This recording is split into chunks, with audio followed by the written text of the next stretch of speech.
Ako si Ellen, panganay sa magkakapatid.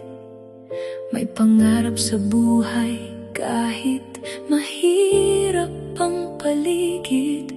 Working student mula high school hanggang college. Bachelor of Secondary Education, literature ang natapos kong course. Pangarap kong maging guro, pero buhay ay may sariling plano.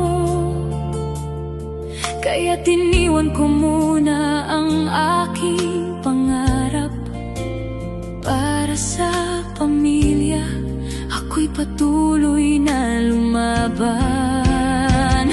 Riyadh noong 2015, Dubai noong 2018, hanggang Hong Kong, 7 taon ang nagsusumika.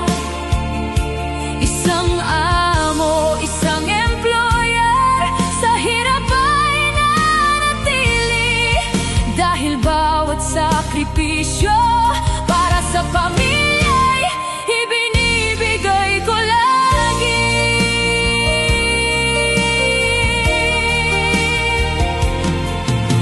Malayo sa bayan, tiniis ang lungkot. Sa bawat pagod, pamilya ang aking sandalan at lakas. Unti-unting natupad ang mga pangarap. Nakagawa ng bahay para sa aking mga magulang.